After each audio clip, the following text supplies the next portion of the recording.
बिल्कुल ठीक कह रहे हैं, इसलिए ठीक कह रहे हैं कि सबको पता है कि बेमेल समझौता जो हुआ है, जिसकी वैचारिक समानता नहीं, जिसमें कार्यक्रम में समानता नहीं, जिनकी मान्यताओं में समानता नहीं, जिनका एक दूसरे को गाली देने का काम एक दूसरे का होता रहता है, वो सब मिलकर केवल इसलिए कि मोदी जी को हटाना है, इस उद्देश्य से इकट्ठे होकर के लोकसभा के चुनाव में इकट्ठे लड़ना चाहते हैं, एक गठबंधन बना करके। ऐसे बेमेल समझौते कभी सफल नहीं हो सकते, दीर्घकालीन नहीं हो सकते, और इन समझौतों का परिणाम पहले भी जनता ने देखा है। देश की जनता देख रही है कि बेमेल समझौते करने का प्रयास हो, और ऐसे समझौतों को जनता न स्वीकार करेगी। ये इकट्ठे लड़ें या अलग अलग लड़ें, हमारी पार्टी के ऊपर इसका कोई प्रभाव नहीं होने वाला। जनता ने मन बना लिया है कि 2024 में देश की तरक्की के लिए, नई ऊंचाइयों को छूने के लिए, देश को जन कल्याणकारी योजनाओं को वास्तविक हकदार तक, उसके घर तक पारदर्शिता और गुणवत्ता से पहुंचाने के लिए वो आदरणीय मोदी जी को अपना समर्थन दे चुकी है। निश्चित रूप से उसका असर होगा कि 400 से ज़्यादा सीटें जीत करके देश में तीसरी बार आदरणीय मोदी के नेतृत्व में सरकार बनने जा रही है। सर, बेरोजगारी, महंगाई और किसानों की समस्याओं को लेकर ये यात्रा प्रदेश का भ्रमण करेगी और धार्मिक स्थलों पर भी ये यात्रा जाएगी। अच्छा है, पहले तो बधाई कि कम से कम अब जन समस्याओं को जानने के लिए लोगों को बीच पहुंचने का प्रयास कर रही है कांग्रेस। और किसी भी चुने हमें राजनीतिक दल का दायित्व भी है कि जनता के बीच उधर जाना चाहिए, अच्छा है।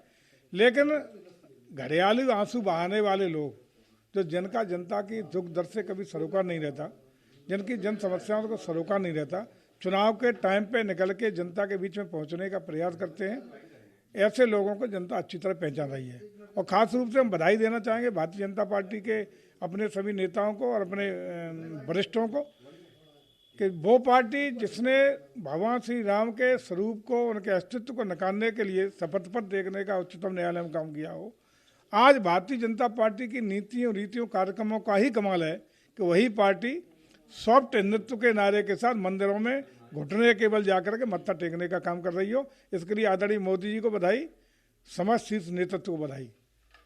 सर, इंडिया अलायंस की टिकट के वितरण के बाद सभी पार्टियां मैदान में दिखाई देंगी। हम पीडीए रणनीति से आगे बढ़ेंगे और बीजेपी को हराएंगे। यूपी में 80 हराओ और लोकतंत्र बचाओ का नारा देंगे।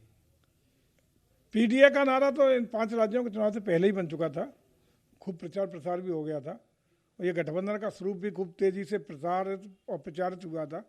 लेकिन 5 राज्यों के चुनाव में क्या जनता ने जनादेश दिया है, इनके देखना चाहिए। प्रचंड बहुमत के साथ हमारी 3 राज्यों में, बड़े राज्यों में सरकार दे करके जनता ने साफ कर दिया है कि 2024 में मोदी जी का अन्य किसी से कोई मुकाबला नहीं। एक तरफा मोदी जी की आंधी चलेगी, तूफान चलेगा, और इसलिए चलेगा कि देश की जनता चाहती है विकास, देश की जनता चाहती है जन कल्याण के कार्यक्रम, और देश की जनता चाहती है कि विश्व में उभरता हुआ भारत विश्व पटल पर विश्व गुरु बनने में कामयाब हो और अगला ग्लोबल लीडर भारत बने। इसके लिए जनता तीसरी बार मोदी को नेतृत्व देने के लिए मन बना चुकी है। सर, मल्लिकार्जुन खड़गे का इसका मतलब साफ है कि भाजपा इस देश से लोकतंत्र को ध्वस्त करना चाहती है।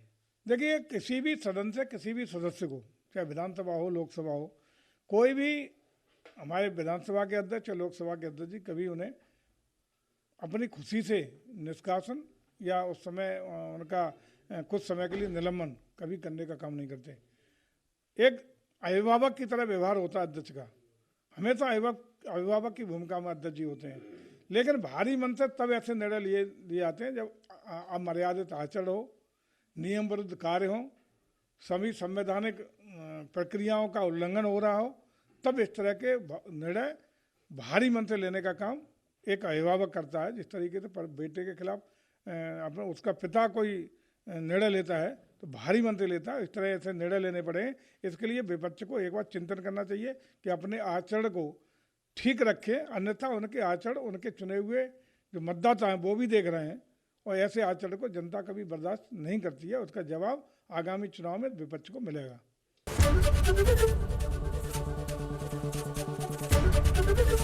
एबीपी गंगा, खबर आपकी, जुबान आपकी।